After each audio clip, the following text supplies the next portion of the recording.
മഹത്വം ഉണ്ടാകട്ടെ.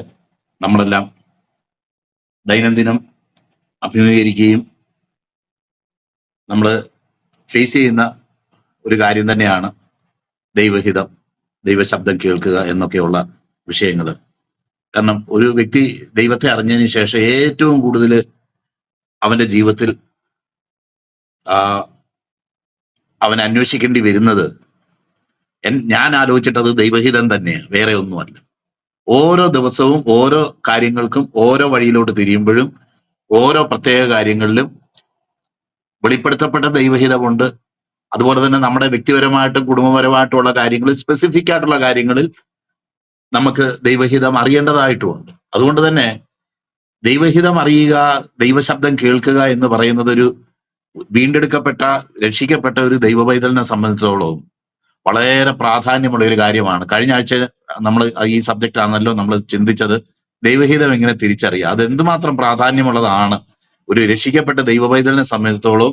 അത് പഴയ നിയമത്തിലാകട്ടെ പുതിയ നിയമത്തിലാകട്ടെ, ദൈവഹിതം എന്തുമാത്രം പ്രാധാന്യമുള്ളതാണ് എന്നുള്ളത് നമ്മൾ ചിന്തിക്കാനായിട്ട് നമുക്കിടയായി തീർന്നു. നമ്മൾ പഠിച്ചു വന്ന ഭാഗത്ത് ഉള്ളതുപോലെ തന്നെ ഉൽപ്പത്തി പുസ്തകം നമ്മൾ വായിക്കുമ്പം പല നിലകളിൽ പല വ്യക്തികളോട് പല കാലഘട്ടങ്ങളിൽ ദൈവം ഇടപെടുന്നതാണ് നമ്മൾ വായിച്ചുകൊണ്ടിരുന്നത്. ആദാമിനോട് ദൈവം സംസാരിക്കുന്നത്, അവസാനം യാക്കോബിനോട് ദൈവം സംസാരിക്കുന്നത് ഒക്കെയാണ് നമുക്ക് ദൈവവചനത്തിന്റെ താളുകളിൽ, ദൈവവചനത്തിലെ കാര്യങ്ങൾ നമ്മൾ പഠിച്ചപ്പം നമുക്ക് പഠിക്കാനായിട്ട് നമുക്ക് കഴിഞ്ഞത്. വിവിധ നിലകളിൽ നമുക്കറിയാം, അന്ന് കൂടുതലും സ്വപ്നത്തിലൂടെയായിരുന്നു കർത്താവ് സംസാരിച്ചുകൊണ്ടിരുന്നത്. സ്വപ്നത്തിലൂടെ ദൈവം സംസാരിച്ചു. അതുപോലെ മറ്റു പല നിലകളിൽ ദൈവം ഓരോ വ്യക്തികളോടും ഇടപെട്ടുകൊണ്ടിരുന്നു. അങ്ങനെ ചില ഭാഗങ്ങളിൽ നമ്മൾ ഡയറക്റ്റ് ആയിട്ട് ദൈവം അവരോട് സംസാരിച്ചതായിട്ട്, രാത്രികാലങ്ങളിൽ സംസാരിച്ചതായിട്ടും ഒക്കെ നമ്മൾ വായിക്കുന്നുണ്ട്. നമ്മൾ ഏറ്റവും ലാസ്റ്റ് കണ്ടത് യാക്കോബ് മിസ്രൈമിലേക്ക് പോകുമ്പോൾ അവനോട് ബെർശേബയിൽ വെച്ച് സംസാരിക്കുന്നത് നമ്മൾ കണ്ടു. അതിന് ശേഷവും ആ ദൈവീക വെളിപ്പാടുകൾ അദ്ദേഹത്തിന് ഉണ്ടായി എന്നുള്ളത് നമ്മൾ കാണുന്നുണ്ട്. അങ്ങനെ സ്പെസിഫിക് ആയിട്ടുള്ള ജീവിതത്തിന്റെ പല ടേണിംഗ് പോയിന്റുകളിൽ, പല ക്രോസ് റോഡ്സിൽ ദൈവം വ്യക്തമാക്കി ദൈവത്തിന്റെ ഹിതം തന്റെ ഭക്തന്മാർക്ക് അറിയിക്കുന്നത് നമുക്ക് കാണാൻ കഴിയും. അതുകൊണ്ട് തന്നെ നമ്മുടെ ജീവിതത്തിൽ അത് വളരെ പരമപ്രധാനമായിട്ടുള്ള ഒരു കാര്യമാണ്. ദൈവവചനം നമ്മൾ പരിശോധിച്ച് നോക്കുമ്പോൾ ദൈവഹിതം, അല്ലെങ്കിൽ കാരണം ദൈവശബ്ദം എങ്ങനെ തിരിച്ചറിയാം എന്നുള്ളപ്പോൾ ദൈവഹിതത്തെ കുറിച്ചും കൂടെ പറയാതെ നമുക്ക് ദൈവശബ്ദം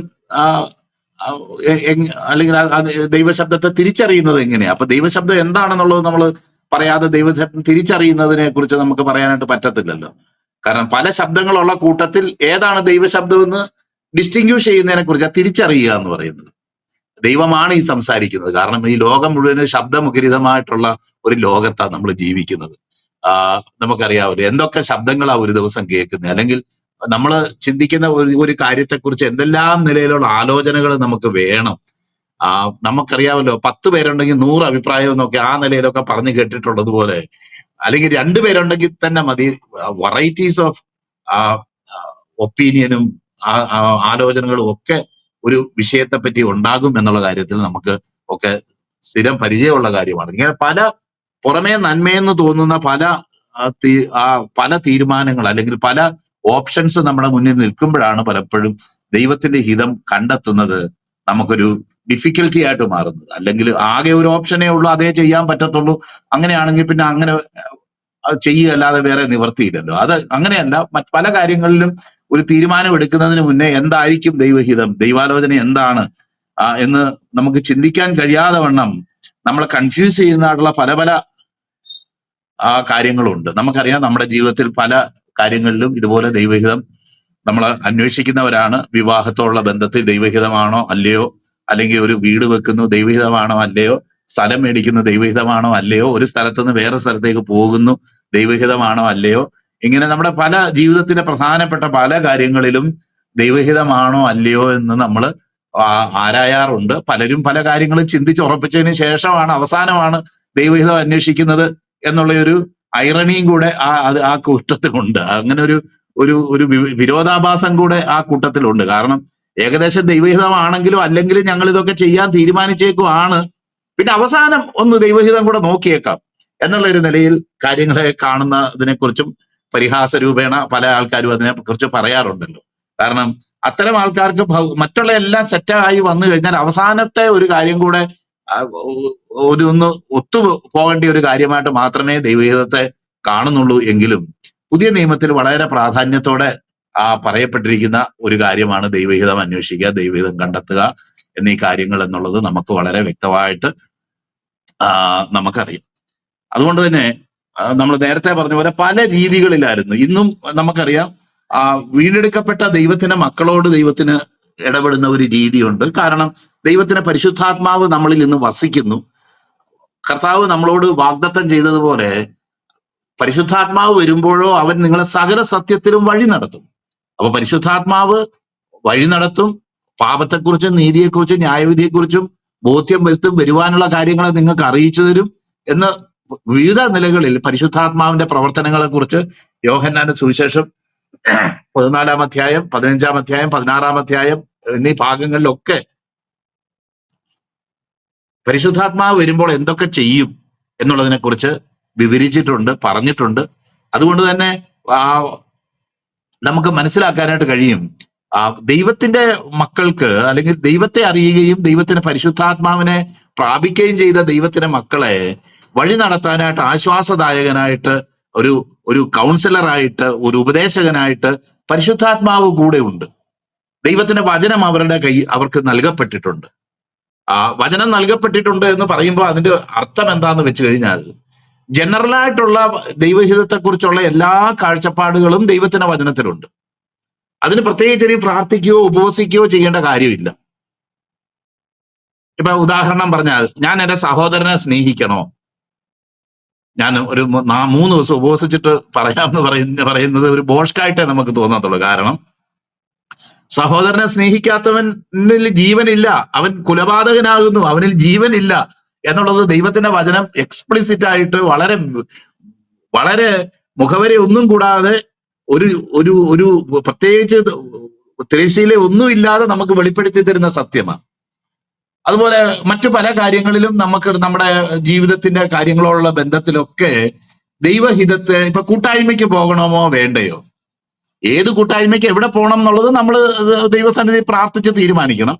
അതേസമയം കൂട്ടായ്മയ്ക്ക് പോകണോ വേണ്ടയോ എന്നുള്ള കാര്യത്തിൽ പ്രത്യേകിച്ച് ദൈവഹിതം അന്വേഷിക്കേണ്ട കാര്യമില്ല. ദൈവ പൈതങ്ങളായിട്ട് അല്ലെങ്കിൽ ദൈവമക്കളായിട്ട് വീണ്ടും ജനിച്ച എല്ലാ വ്യക്തികളെ കുറിച്ചുമുള്ള ദൈവത്തിന്റെ ഹിതം അവര് അതേ വിശ്വാസമുള്ള ദൈവമക്കളുമായിട്ട് അവർ കൂട്ടായ്മ പുലർത്തണമെന്നും നാൾ വരുംതോറും അത് അധികമായിട്ട് ചെയ്യണമെന്നും ആ ദൈവത്തിന്റെ വചനത്തിൽ പറഞ്ഞേക്കുന്നത്. ഒരു അവിശ്വാസിയെ വിവാഹം കഴിക്കാമോ? വിവാഹം കഴിക്കാൻ പാടില്ല. കാരണം ഒരേ വിശ്വാസമുള്ളവരുമായിട്ട് മാത്രമേ പാടുള്ളൂ എന്ന് കുരിന്ത്യലേഖനത്തിലും 2 കുരിന്ത്യലേഖനത്തിലും നമുക്ക് വായിക്കാനായിട്ട് കഴിയും. അത് വളരെ സ്പെസിഫിക് ആയിട്ട് ആ കാര്യം ദൈവത്തിന്റെ വചനത്തിൽ വെളിപ്പെടുത്തിയിട്ടുള്ള കാര്യം. അതുപോലെ നമ്മുടെ ധനപരമായ കാര്യങ്ങള്, ക്രയവിക്രയങ്ങള്, ഈ കാര്യങ്ങളിലെല്ലാം ചില കാര്യങ്ങളിലൊന്നും സ്പെസിഫിക് ആയിട്ട് ഇപ്പൊ നമ്മുടെ വ്യക്തിപരമായ ഒരു കാര്യത്തിലുള്ള ചില കാര്യത്തിൽ സ്പെസിഫിക് ആയിട്ട് ദൈവത്തിന്റെ ഹിതം ഒന്നും വെളിപ്പെടുത്തിയിട്ട് ഇല്ലെങ്കിൽ തന്നെ നമുക്കറിയാം ഒരു ജനറൽ ആയിട്ടുള്ള അതിന്റെ ഗൈഡ് ലൈൻസ് ദൈവത്തിന്റെ വചനത്തിൽ നൽകപ്പെട്ടിട്ടുണ്ട്. അതുകൊണ്ട് തന്നെ ആ ഗൈഡ് ലൈനെ ബേസ് ചെയ്ത് നമുക്ക് നമ്മുടേതായിട്ടുള്ള സാഹചര്യങ്ങളിൽ ഒരു തീരുമാനത്തിലേക്ക് എത്താവുന്നതേ ഉള്ളൂ. കാരണം ജനറൽ ആയിട്ടുള്ള ഗൈഡ് ലൈൻ തന്നിട്ടുണ്ട്. അതുകൊണ്ടാണ് പറയുന്നത്. അപ്പം നമുക്കറിയാമല്ലോ. എന്നാൽ ലോകത്തിലുള്ള മനുഷ്യർക്ക് നമുക്കറിയാം, നേരത്തെ പറഞ്ഞതുപോലെ സ്വപ്നങ്ങളിലൂടെ, ദർശനങ്ങളിലൂടെ, മറ്റു പല രീതി നമ്മൾ വചനത്തിൽ കാണുന്ന പോലെ പല നിലകളിൽ സ്വപ്നങ്ങള്, അതുപോലെ അവരുടെ ചിന്തകള്, സാഹചര്യങ്ങളിലൂടെ നമുക്കറിയാമല്ലോ. വചനത്തിലും അത് പറയപ്പെട്ടിട്ടുണ്ട്. പഴയ നിയമകാലത്ത് എന്നെ യഹോവയെ കണ്ടെത്തുവാൻ ഞാൻ ഇടയാക്കും. അപ്പം നമുക്കറിയാം അത് പല കാര്യങ്ങൾ അത് ഇൻവോൾവ് ആണ്.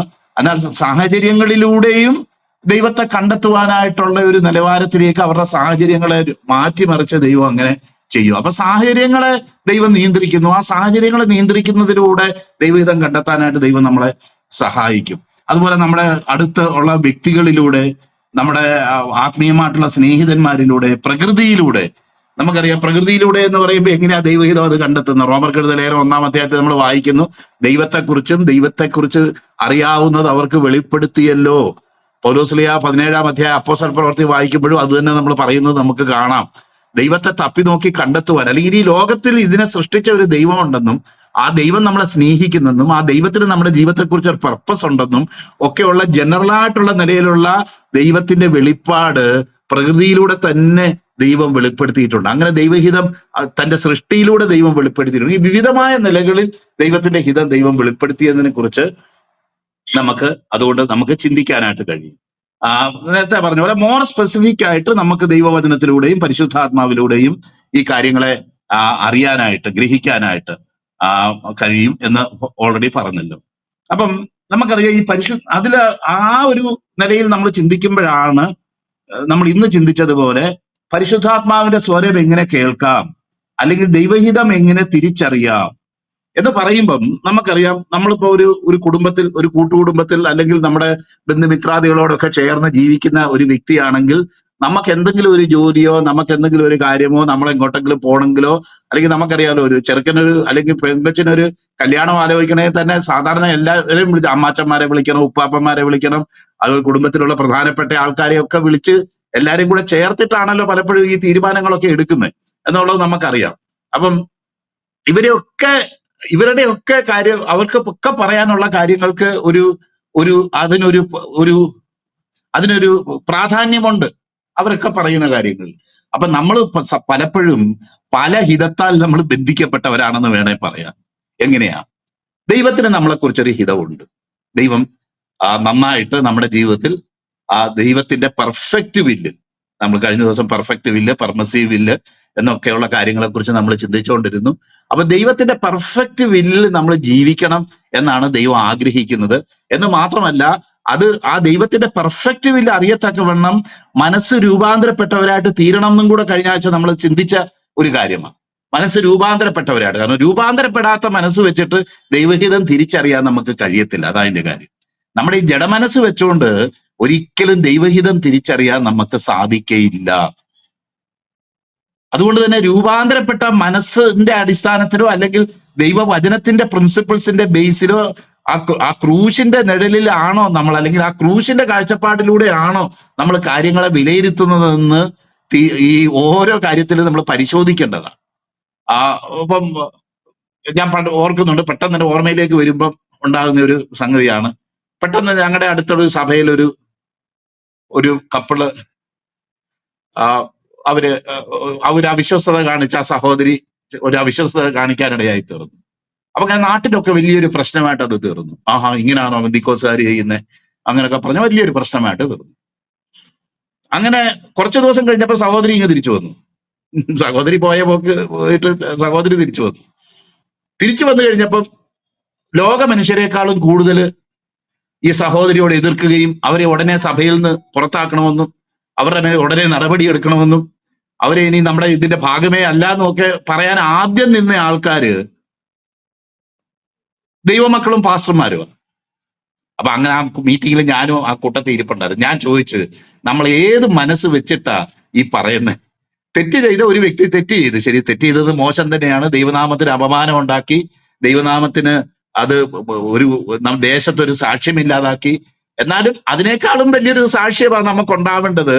നമ്മുടെ തെറ്റുകളെ ക്ഷമിക്കുന്ന ഒരു കർത്താവ്, നമ്മുടെ കുറവുകളെ ക്ഷമിക്കുന്ന ഒരു കർത്താവ്, നമ്മൾ മാനസാന്തരപ്പെട്ടാൽ തിരിച്ച് നമ്മളെ റിസ്റ്റോർ ചെയ്യുന്ന ഒരു കർത്താവ് നമുക്കുണ്ടെന്നും കൂടെയുള്ള ഒരു മെസ്സേജ് 4 പേര് അറിയണ്ടേ? അതും അറിയണം. അപ്പം നമ്മൾ പറയുന്നത് അവരെ ഇനി ഇങ്ങോട്ട് കേൾക്കരുത് എന്ന് പറയുന്നത് ഏത് മനസ്സ് വെച്ചിട്ടാ? അത് ലോക മനസ്സ് വെച്ചിട്ടാ. കാരണം ഞങ്ങളൊക്കെ വിശുദ്ധന്മാര്, അവള് ഒരുത്തി മാത്രം, അല്ലെങ്കിൽ അവൻ ഒരുത്തൻ മാത്രം അശുദ്ധൻ.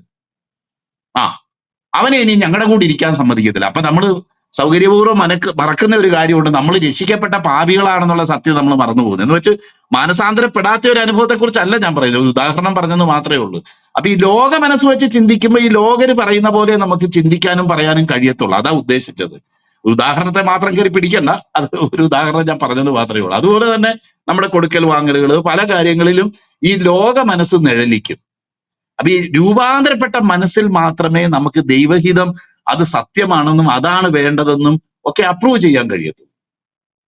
ഞാൻ വേറൊരു ഉദാഹരണം പറയുന്നത് നമ്മുടെ ഇടയിൽ നടക്കുന്ന ഒരു കാര്യമാണ്. എൻ്റെ ഒരു സഹോദരൻ വിവാഹിതനാകാനായിട്ട് ആഗ്രഹിക്കുന്ന സമയത്ത്, അദ്ദേഹം ഒരു എഞ്ചിനീയറാണ്. നമ്മുടെ ഡോക്ടർ ജോസിനൊക്കെ അറിയാം, കുറെ തെളിയിച്ചു കഴിഞ്ഞാൽ അറിയാം, മാത്രം ഞാൻ തെളിയിക്കുന്നില്ല. അദ്ദേഹം വലിയൊരു ബിൽഡിങ്ങിന്റെ മീതെ നിന്ന് 6 നില ബിൽഡിങ്ങിന്റെ മീതെ നിന്ന് താഴെ വീണ് അദ്ദേഹത്തിന്റെ കാലൊടിഞ്ഞു പോയി. കാലൊക്കെ ശരിയാക്കി. അങ്ങനെ ഇന്ന് ഇപ്പം ഗവൺമെന്റ് സർവീസിലെ ഒരു സീനിയർ എഞ്ചിനീയറാണ്. അപ്പൊ അദ്ദേഹം അന്ന് ചെറുപ്പകാലത്തുള്ള ഒരു കാര്യമാണ് ഞാൻ പറയുന്നത്. അപ്പൊ അങ്ങനെ അദ്ദേഹം വിവാഹപ്രായമൊക്കെ ആയി. അത് അന്ന് സ്ഥിരം ജോലിയൊന്നും ആയിട്ടില്ല, എന്നാൽ തന്നെ ഒരു പ്രൈവറ്റ് കമ്പനിയിൽ ഇങ്ങനെ ജോലി ചെയ്തുകൊണ്ടിരിക്കുക. അപ്പം അദ്ദേഹം ഇങ്ങനെ ആരാധനയ്ക്ക് കടന്നു പോകുന്ന സ്ഥലത്ത് കാലിന് സ്വാധീനമില്ലാത്ത ഒരു പെൺകുട്ടി ഉണ്ടായിരുന്നു. അവരും LIC-യിലെ ഒരു ഓഫീസറാണ്. എന്നാൽ തന്നെ അത് നമ്മുടെ ഭാഷക്കാരിയല്ല, വേറെ കന്നഡ ഭാഷ സംസാരിക്കുന്ന ഒരു സഹോദരിയാണ്. ആ ഭവനത്തിലുള്ള എല്ലാവരും അവരോട് മാതാപിതാക്കളൊക്കെ എല്ലാവരും അദ്ദേഹത്തോട് എതിർത്തു. കാരണം നമ്മുടെ ഭാഷക്കാരിയെങ്കിലും നീ കെട്ടണം, നമ്മുടെ ഭാഷക്കാരി അല്ലാത്ത ഒരുത്തിയെ നീ കെട്ടരുത്. അപ്പം എനിക്ക് ആ വീട്ടിൽ നിന്ന് എല്ലാ മാസവും ഒരു സ്വോത്രകാഴ്ചയൊക്കെ കിട്ടുന്നതാ. വല്ലപ്പോഴും ഒക്കെ ശാപ്പാട്, പനി പിടിച്ചാൽ എന്നെ കൊണ്ടുപോയി ട്രീറ്റ് ചെയ്ത് അവിടെ രോഗം ഭേദമാകുന്നവരെ കഞ്ഞിയൊക്കെ തരുന്ന വീടാണ്. എനിക്ക് അങ്ങനൊന്നും അവരെ തള്ളി പറയാനൊന്നും കഴിയുന്ന ഒരു കാര്യമല്ല. അതിൽ ഈ വിഷയത്തോടുള്ള ബന്ധത്തിൽ ഞാൻ ചിന്തിച്ചു, ആ പെൺകുട്ടി രക്ഷിക്കപ്പെട്ടതാണോ? രക്ഷിക്കപ്പെട്ടതാണ്. സ്നാനപ്പെട്ടതാണോ? സ്നാനപ്പെട്ടതാ. ഇദ്ദേഹവും രക്ഷിക്കപ്പെട്ട് സ്നാനപ്പെട്ട ആളല്ലേ? അതെ. രണ്ടുപേർക്കും നല്ല സമർപ്പണം ഉണ്ടോ? നല്ല സമർപ്പണമുള്ള ചെറുപ്പക്കാര്. ഭാഷയുടെ മാത്രം വ്യത്യാസം. ഭാഷ എന്ന് പറഞ്ഞാൽ ഈ ഇവര് രണ്ടുപേരും സ്കൂളിൽ പഠിച്ചതൊക്കെ ഇതേ ഭാഷ തന്നെ ആയതുകൊണ്ട്, ഇംഗ്ലീഷ് മീഡിയം ഒക്കെയാ പഠിക്കുന്നത് കൊണ്ട് അങ്ങനെ അവര് തമ്മിൽ ഒരു ഭാഷയുടെ വ്യത്യാസം വരുന്നില്ല. നമുക്കുണ്ടല്ലോ നമ്മുടെ ഈ മലയാള തനിമയുടെ ബേസിലാണ് എല്ലാവരും നഖശികാന്ത് എതിർക്കുക. അത് പറ്റത്തില്ല. ആ കൂട്ടത്തിൽ വ്യത്യസ്തനായിട്ടൊരു ശബ്ദമായിട്ട് ഞാൻ മാത്രം മാറി എന്ന് പറഞ്ഞില്ല. അതിലൊരു തെറ്റുമില്ല. അദ്ദേഹം ചെയ്തത് ശരിയാ, അദ്ദേഹം അങ്ങ് ചെയ്യണം. പിന്നെ കൂടുതൽ പറയണ്ടല്ലോ. എന്റെ സ്വോത്രകാഴ്ച മുടങ്ങി എന്നുള്ള കാര്യം ആ വീട്ടിലോട്ട് കയറാനും പിന്നെ പറ്റുകയില്ല. പനി പിടിച്ചാൽ എന്റെ റൂമിൽ തന്നെ പിന്നെ കിടക്കേണ്ടി വന്നു എന്നുള്ള ഒരു യാഥാർത്ഥ്യങ്ങളൊക്കെ പിന്നെ പ്രത്യേകിച്ച് പറയണ്ടല്ലോ. എന്നാൽ തന്നെ ഞാൻ പറയുക, നമ്മുടെ ഈ ലോക മനസ്സ് വെച്ച് നമ്മൾ ചിന്തിക്കുമ്പം നമുക്ക് പല കാര്യങ്ങളും അക്സെപ്റ്റ് ചെയ്യാൻ കഴിയത്തില്ല. ഇന്ന് വളരെ അനുഗ്രഹിക്കപ്പെട്ടവരായിട്ട് അവർ ജീവിക്കുന്നു. 2 കുഞ്ഞുങ്ങളുണ്ട്. വളരെ ഉന്നത നിലയിൽ ആ കുഞ്ഞുങ്ങളൊക്കെ പഠിച്ചുകൊണ്ടിരിക്കുന്നു, നല്ല നിലയിൽ ആയിത്തീർന്നിരിക്കുന്നു എന്നൊക്കെ പറയുന്ന എനിക്ക് സന്തോഷമുണ്ട്. സന്തോഷമുണ്ടെന്ന് ഉള്ളപ്പോൾ തന്നെ ഇതുപോലെ എന്തെല്ലാം വിഷയങ്ങളിലാണ് നമ്മൾ ലോക മനസ്സ് വെച്ച് ദൈവവചനത്തിന്റെ അടിസ്ഥാനത്തിൽ തീരുമാനം എടുക്കാതെ പലപ്പോഴും ഈ ലോക മനസ്സ് വെച്ച് നമ്മൾ അതിലെ കാര്യങ്ങളെ വിലയിരുത്തുകയും കാണുകയും ചെയ്യുമ്പം അതിന്റെ അടിസ്ഥാനത്തിൽ നമ്മൾ വേദനിക്കുന്നവരാ. പല വേദനയും നമുക്ക് ഉണ്ടാകുന്നതിന്റെ ഒരു കാരണം നമ്മൾ ഈ ലോക മനസ്സുകൊണ്ട് ചിന്തിക്കുന്നതുകൊണ്ടാണ്. രൂപാന്തരപ്പെട്ട മനസ്സുകൊണ്ടല്ല കാര്യങ്ങളെ കാണുന്നത്, കാര്യങ്ങളെ അളക്കുന്നത്. ഈ ലോക മനസ്സുകൊണ്ട് ചിന്തിച്ചു കഴിയുമ്പോൾ നമുക്ക് ഇരുന്ന് കരയാനേ നേരമുള്ളൂ. ആ കരച്ചിലിന് ദൈവത്തിനൊരു ഉത്തരവാദിത്വവും ഇല്ല. കാരണം എന്താണെന്ന് വെച്ച് കഴിഞ്ഞാൽ ദൈവം പറഞ്ഞ രീതിയിലോ വചനത്തിൽ പറഞ്ഞ രീതിയിലോ അല്ലല്ലോ ഈ ദുഃഖിക്കുന്നത്. പിന്നെ ദൈവ എങ്ങനെ അതില് ഭാഗവാക്കാകാനായിട്ട് കഴിയുന്നത്? ഞാൻ പറഞ്ഞുകൊണ്ട് വരുന്ന കാര്യം മനസ്സിലായി എന്ന് ഞാൻ വിചാരിക്കുക. അപ്പൊ ഈ ലോക മനസ്സ് മാറി രൂപാന്തരപ്പെട്ട ഒരു മനസ്സ് ദൈവം നമ്മളെ കുറിച്ച് ആഗ്രഹിക്കുന്നുണ്ട്. അപ്പൊ ഞാൻ പറഞ്ഞുകൊണ്ട് വന്നത് എന്തെല്ലാം ഹിതങ്ങളാ. വീട്ടുകാർക്ക് എന്നെ കുറിച്ച് ഒരു എക്സ്പെക്ടേഷൻ, കൂട്ടുകാർക്ക് അപ്പൊ വീട്ടുകാർ തീരുമാനത്തെ കൂട്ടുകാർ വേടാ നീ എന്തൊരു മണ്ടനാടാ നീ, അങ്ങനെ കൂട്ടുകാരുടെ വേറൊരു എക്സ്പെക്ടേഷൻ. എന്റെ ജഡത്തിന്റെ ചിന്ത, എന്റെ ജഡത്തിന്റെ ചില അഭിരുചികൾ വെച്ച് ഞാൻ ചിന്തിക്കുന്ന ചിന്ത വേറൊന്ന്. ഈ കൂട്ടത്തിൽ പിന്നെ കുളം കലക്കാൻ വേണ്ടി അല്ലെങ്കിൽ കലക്കവെള്ളത്തിൽ മീൻ പിടിക്കാൻ വേണ്ടി പിശാചും ശ്രമിക്കും. പിശാചിനും നമ്മൾ ചെയ്യുന്ന ഓരോ കാര്യത്തെക്കുറിച്ചും നമ്മൾ അതിൽ ഏറ്റവും വേസ്റ്റ് ആകണമെന്നും ഏറ്റവും തകർന്നു പോകണമെന്നും, എന്നാൽ അവൻ നമ്മൾക്ക് പുറമേ കാണിക്കുന്ന ചില ഗ്ലിറ്ററിംഗ് ആയിട്ടുള്ള ചില കാര്യങ്ങൾ വെച്ച് നമ്മൾ അതിൽ എൻസ്നേഡ് ആകണമെന്നും അവൻ നമ്മളെ കുറിച്ച് ആഗ്രഹിക്കുക. അപ്പൊ പിശാചിനും അതിൽ ചില കാര്യങ്ങളുണ്ട്. അതുകൊണ്ട് ഈ പല വോയിസുകളാണ് നമ്മൾ കേട്ടോണ്ടിരിക്കുന്നത്. പിശാചിന്റെ ശബ്ദം നമ്മൾ പലപ്പോഴും കേൾക്കും. നമ്മുടെ ഹൃദയത്തിൽ പല നിലയിലുള്ള ചിന്തകൾ അവൻ കടത്തിവിടും.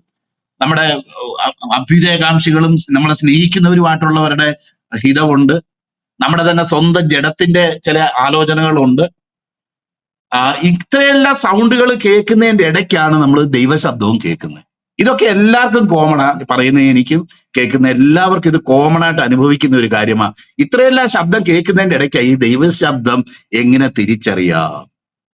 നമുക്കറിയാലോ, നമ്മുടെ മലയാളിയായിട്ട് ഒരു വ്യക്തിക്ക് ലോകത്തിൽ എന്തോ ലോക മൊത്തം വേൾഡ് വൈഡ് ആയിട്ടുള്ള ഒരു അവാർഡ് കിട്ടിയല്ലോ. നമ്മുടെ അദ്ദേഹത്തിന്റെ പേര് ഞാൻ മറന്നുപോയി. റസൂൽ പൂക്കുട്ടിയോ.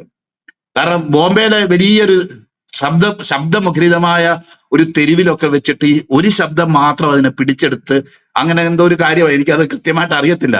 സൗണ്ട് എഞ്ചിനീയറിംഗിന്റെ ഒക്കെ വലിയ രീതിയിൽ ചെയ്തത് നമ്മൾ കേട്ടിട്ടുണ്ടല്ലോ. എന്ന് പറയുന്നത് പോലെ ഇത്രയും ശബ്ദങ്ങളുടെ ഇടയ്ക്ക് ദൈവശബ്ദം എങ്ങനെ തിരിച്ചറിയും, ദൈവഹിതം എങ്ങനെ തിരിച്ചറിയും, ദൈവശബ്ദമാണ് ഈ എന്നോട് ഇടപെടുന്നതെന്നും ദൈവഹിതം എങ്ങനെ നമുക്ക് മറ്റുള്ള ഇതിൽ നിന്ന് വ്യത്യസ്തമായിട്ട് തിരിച്ചറിയാൻ കഴിയും? അതൊരു ഒരു വിശ്വാസിയെ സംബന്ധിച്ചിടത്തോളവും അല്ലെങ്കിൽ ഒരു മെച്യൂരിറ്റി ഉള്ള ഒരു ദൈവ പൈതലിനെ സംബന്ധിച്ചിടത്തോളവും അതൊരു ശ്രമകരമായിട്ടുള്ള ഒരു കാര്യമാണ് എന്നുള്ള കാര്യത്തിൽ.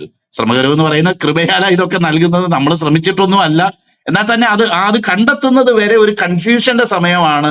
പലപ്പോഴും അത് തീരുമാനിക്കാൻ കഴിയാതിരിക്കുമ്പോൾ നമുക്കറിയാമല്ലോ, ഇപ്പൊ SLCയും പ്രീ ഡിഗ്രിയും ഒക്കെ റിസൾട്ട് വന്നു, അല്ലെങ്കിൽ പിള്ളേരുടെ കോഴ്സിന്റെ ഒരു ഏതെങ്കിലും ഒരു ലെവലിൽ കോഴ്സിന്റെ ഒരു റിസൾട്ട് ഒക്കെ വന്നു, അടുത്ത സ്റ്റെപ്പ് എന്താണെന്നുള്ളതിൽ തന്നെ അത് വലിയ കാര്യമാണോ എന്നൊക്കെ ഞാൻ വിചാരിച്ചിട്ടുണ്ട്. എന്നാൽ ചില വർഷങ്ങൾ മുന്നേ എന്റെ മകൻ ഒരു ഇതിന് പോകുന്ന സമയത്ത് എല്ലാത്തിനും എടുക്കണം, എഞ്ചിനീയറിംഗിന് മെറിറ്റിൽ എഞ്ചിനീയറിംഗിന് കിട്ടി, എന്നാൽ നീറ്റ് എഴുതിയിട്ട് കിട്ടിയില്ല. അപ്പം ഇങ്ങനെ പല പല സംഗതികൾ വരുമ്പോൾ പല പല ഓപ്ഷൻസ് മുന്നിൽ കിടക്കുമ്പോൾ ആ സമയത്ത് ഞാൻ ഉപവസിച്ചും കരഞ്ഞും, കാരണം വ്യക്തമായിട്ടുള്ളൊരു ദൈവശബ്ദം കേൾക്കണം, ദൈവാലോചന കേൾക്കണം എന്ന് വിചാരിച്ച് പലപ്പോഴും ഉപവസിക്കുകയും പ്രാർത്ഥിക്കുകയും ചെയ്ത് എത്രയോ സമയങ്ങൾ ഞാൻ ഉണ്ടായിട്ടുണ്ട്. അപ്പൊ തന്നെ ഞാൻ മനസ്സിലാക്കി, ദൈവഹിതം കണ്ടെത്തുക അല്ലെങ്കിൽ ദൈവഹിതത്തിന് വേണ്ടി കാത്തിരിക്കുക, ദൈവഹിതത്തെ കുറിച്ച് ഒരു ഉറപ്പുണ്ടായിട്ടേ മുന്നോട്ട് പോകാവൂ. അതൊരു ശ്രമകരമായ കാര്യമാണ്. ഞാൻ പറയുക, എന്റെ ഒരു മകന് IELTS ഒക്കെ ഏറ്റവും നല്ല സ്കോറോടൊക്കെ അവൻ പാസ്സായി. എന്നാൽ അവൻ പുറത്തോട്ട് പോകണോ വേണ്ടയോ ഇതിനെക്കുറിച്ച് എനിക്ക് തീരുമാനമെടുക്കാൻ പറ്റിയില്ല. നിങ്ങൾക്കറിയാവുന്ന പോലെ IELTSന് 3 വർഷമായി ഇതിന്റെ പരിധി. അങ്ങനെ 1 വർഷം കാത്തിരുന്നു, എനിക്ക് ദൈവസന്നിധിയിൽ ഒരു പോസിറ്റീവായിട്ടൊരു ആൻസർ എനിക്ക് കിട്ടിയില്ല. 2 വർഷം കാത്തിരുന്നു, എന്നിട്ടും എനിക്ക് കിട്ടിയില്ല. മാത്രമല്ല അതിനുള്ള സാഹചര്യങ്ങളോ ഒരു വ്യക്തമായ ദൈവശബ്ദമോ അതിലുണ്ടായില്ല. 2.5 വർഷവും കഴിഞ്ഞു. ഏറ്റവും അവസാനം 3 വർഷം ആകാൻ പോകുന്ന ആ സമയത്ത് പിന്നെയും കാത്തിരിക്കുക. അപ്പൊ ഇത്രയും ഒരു 3 വർഷം ഈ നീണ്ട കാത്തിരിപ്പിന് ആരാ തയ്യാറാവുന്നത്? ആർക്ക് കൊടുക്കാൻ കഴിയും ഇത്ര വലിയ വില? നമുക്കറിയാമല്ലോ. അങ്ങനെ ആ ഒരു സാഹചര്യത്തിൽ ഒരു വ്യക്തമായിട്ടുള്ള ചില ദൈവഹിതത്തെ കുറിച്ചുള്ള ഒരു കൺഫർമേഷൻ ചില നിലകളിൽ എനിക്ക് ഉണ്ടാവുന്നു. ഞാൻ പറഞ്ഞുകൊണ്ട് വന്നത്, ഈ കാത്തിരിക്കുക അത് മുഷിച്ചിപ്പിന്റെ പരിപാടിയാ കാത്തിരിപ്പ്. ഞാൻ പലപ്പോഴും പണ്ട് ബസ് യാത്രകൾ ചെയ്യുമ്പോൾ നമ്മുടെ ഈ റെയിൽവേ ക്രോസിലെല്ലാം കൊണ്ട് ബസ് ഇടും. എനിക്കങ്ങ് സഹിക്കാൻ പറ്റുകയില്ല, എന്തിന് ഈ റെയിൽവേ ക്രോസിന് കൊണ്ട് ഇടുന്നു എന്നുള്ള നിലയിൽ എനിക്കങ്ങ് അസഹ്യമായിട്ട് പല സമയങ്ങളിൽ തോന്നും. കാത്തിരിക്കാൻ പറ്റത്തില്ല. കാത്തിരിപ്പ് ജീവിതത്തിലെ ഏറ്റവും വിഷമമുള്ള കാര്യം. എന്നാൽ ദൈവത്തെ വചനത്തിൽ നമ്മൾ കാണുന്നുണ്ടല്ലോ, യഹോവയെ കാത്തിരിക്കുന്നവരുടെ ശക്തിയെ പുതുക്കും എന്ന് പറഞ്ഞിട്ടുള്ളപ്പം അത് കേവലം നമ്മൾ ഉദ്ദേശിക്കുന്ന ഒരു ശക്തി മാത്രമല്ല, വിവിധ നിലകളിലുള്ള ഒരു എംപവർമെന്റ് ആണ് അവിടെ ഉദ്ദേശിക്കുന്നത് എന്നുള്ളത് നമ്മൾ ആ ഭാഗം നമ്മൾ ചിന്തിക്കുമ്പം നമുക്ക് മനസ്സിലാകുന്നുണ്ട്. അപ്പം പറഞ്ഞുകൊണ്ട് വരുന്ന കാര്യം, ഇങ്ങനെയുള്ള ഒരു കൺഫ്യൂഷൻ ഉള്ള ഒരു സാഹചര്യത്തിലാണ് ദൈവഹിതത്തിന്റെ പ്രസക്തിയും ദൈവഹിതം തിരിച്ചറിയുന്നതിന്റെ പ്രസക്തിയും. നമുക്കറിയാം, ദൈവം നമ്മളിൽ വസിക്കുന്ന പരിശുദ്ധാത്മാവിലൂടെ നമുക്കറിയാം പല നിലകളിൽ ദൈവഹിതം. ഒന്ന് ആദ്യത്തെ പ്രാഥമികമായിട്ടുള്ള ഇതെന്ന് പറയുന്നത് ദൈവവചനത്തിലൂടെ. അതിന്റെ ആധികാരികതയെ കുറിച്ച് നമ്മൾ കഴിഞ്ഞ ആഴ്ചയും പറഞ്ഞു. ദൈവവചനത്തിലൂടെ ദൈവം വെളിപ്പെടുത്തിയ കാര്യത്തെക്കുറിച്ച് ഇന്നും നമ്മൾ പറഞ്ഞു. ജനറലായിട്ടുള്ള കാര്യങ്ങളെക്കുറിച്ചൊക്കെ ദൈവത്തിന്റെ ഹിതമുണ്ട്. ചിലര് പറയുന്നുണ്ട് അങ്ങനെ ദൈവം സംസാരിക്കുന്നതൊക്കെ നിർത്തി, ബൈബിള് തുന്നിക്കെട്ടിയതോടുകൂടെ അങ്ങനെ ദൈവം സംസാരിക്കുന്നതൊക്കെ നിർത്തി. ഇനിയും ദൈവം എന്തെങ്കിലും സംസാരിച്ചാൽ അത് ബൈബിളിന്റെ ഭാഗമാകണം, അത് സ്ക്രിപ്ചർ ആകണം. അപ്പൊ നിങ്ങളോട് ദൈവം ഇടപെട്ടു എന്ന് പറഞ്ഞാൽ അത് സ്ക്രിപ്ചർ ആണോ? അല്ലല്ലോ.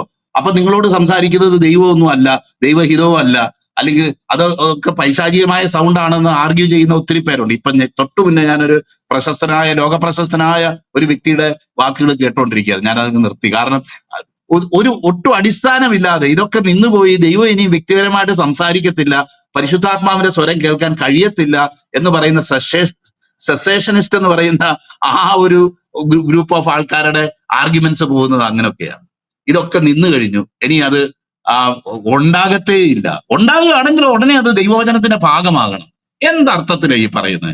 ഇപ്പൊ ഞാൻ ആലോചിക്കുക, ദൈവവചനം നമ്മൾ വായിക്കുമ്പം അപ്പോസ്തല പ്രവൃത്തികൾ എടുത്ത് വായിക്കുക, പിന്നെ ഫിലിപ്പോസിനോട് പറഞ്ഞ് ഷണ്ണന്റെ തേരിനോട് ചേർന്ന് നടക്കുക.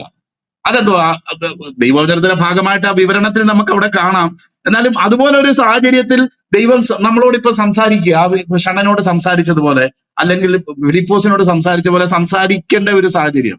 പൗലോസിനോട് പറയുക, ഈ കപ്പലിലുള്ളവരെയൊക്കെ നിനക്ക് ദാനം നൽകിയിരിക്കുന്നു, അല്ലെങ്കിൽ നിനക്കൊരു കപ്പൽ ഛേദം ഉണ്ടാകും. ഇതുപോലുള്ള കാര്യങ്ങൾ സംസാരിക്കുക. വ്യക്തിപരമായ കാര്യങ്ങൾ പലതും ദൈവത്തിന്റെ പരിശുദ്ധാത്മാവ് സംസാരിച്ചതായിട്ടും സംസാരിക്കുന്നതായിട്ടും അപ്പോസ്തല പ്രവർത്തികളിലും ദൈവവചനത്തിലും ഒക്കെ റെക്കോർഡ് നമുക്ക് കാണാനായിട്ട് കഴിയും. അപ്പൊ അങ്ങനെ സംസാരിക്കുന്നില്ല, അങ്ങനെ ഒരു സംസാരമേ ഇല്ല, അങ്ങനെ സംസാരിക്കുന്നതൊക്കെ പൈശാചികമാണെന്ന് പറയുന്നത് ഒരു ഒരു ഒരു ദൈവാലോചനയാണെന്ന് എനിക്ക് തോന്നുന്നില്ല. അത് ഒരിക്കലും നമുക്ക് അംഗീകരിക്കാൻ കഴിയുന്ന ഒരു കാര്യവുമല്ല. അപ്പോൾ തന്നെ സ്ട്രിക്റ്റ് ആയിട്ട്, വളരെ സ്ട്രിക്റ്റ് ആയിട്ട്, നമുക്കറിയാം, കണ്ണടച്ചിരുന്ന് ദൈവവചനത്തിന് പ്രാധാന്യം കൊടുക്കാതെ എന്തെങ്കിലുമൊക്കെ കാഴ്ചകളും ഇതുമൊക്കെ കണ്ട് അതിനെ ഇങ്ങനെ ഇന്റർപ്രറ്റ് ചെയ്യാനായിട്ട് വിഷമിച്ച് എന്തെങ്കിലുമൊക്കെ ഇന്റർപ്രിട്ടേഷൻ സ്വന്തം ബുദ്ധിയിൽ നിന്ന് കൊടുത്ത് പോകുന്ന വലിയൊരു അപകടകരമായ ടെൻഡൻസിയും ഉള്ളവരുണ്ട്. നമുക്ക് ഈ കഴിഞ്ഞ ദിവസം നമ്മൾ ചിന്തിച്ചതുപോലെ അഗ്നി എന്നും ലിക്വിഡ് ഫയർ എന്നും അതെന്നും ഇതെന്നും ഒക്കെ ഇവരിതൊക്കെ പറയുന്നതിന്റെ അടിസ്ഥാനം എന്താ? ആരെങ്കിലും എവിടെങ്കിലും ഒക്കെ മുക്കി മൂളിയിട്ടുള്ള കാര്യങ്ങളെ ഇയ്യോബ് പറയുന്ന പോലെ ഒരു കേട്ടുകേൾവിയുടെ അടിസ്ഥാനത്തിൽ ഇങ്ങനെയൊക്കെ ഓരോന്ന് പറഞ്ഞു നടക്കുക. അവർക്ക് ദൈവം ഇങ്ങനെ വെളിപ്പെടുത്തി കണ്ണടച്ചിരിക്കുമ്പോൾ വെളിപ്പെടുത്തുന്നതൊക്കെ ആധികാരികമാണെന്ന് അവർ സ്വയം പറയുകയാണ്. അത്തരം ട്രെൻഡിനോട് നമുക്ക് ഒരിക്കലും യോജിക്കാൻ കഴിയത്തില്ല. ദൈവവചനപ്രകാരവും ദൈവവചനത്തിലെ അണ്ടർലൈങ് പ്രിൻസിപ്പിൾസിന് വിരോധമായിട്ടും സംസാരിക്കുന്ന ഒരു വ്യക്തിപരമായ കാര്യത്തിനും. ഇപ്പൊ നമുക്കറിയാം, ഷണ്ണനോട് പറഞ്ഞു, നീ ആ തേരിനോട് ചേർന്ന് നടക്കുക, സുവിശേഷം അറിയിച്ചുകൊണ്ടിരിക്കുക. നമുക്കറിയാമല്ലോ. അങ്ങനെ അവിടെ സുവിശേഷം അറിയിച്ച്, ശമരിയയിൽ സുവിശേഷം അറിയിച്ചതിന് ശേഷം ഫിലിപ്പോസിനെ ആ ഷണ്ണനോട് സുവിശേഷം അറിയിക്കാൻ തക്കവണ്ണം പോകുക.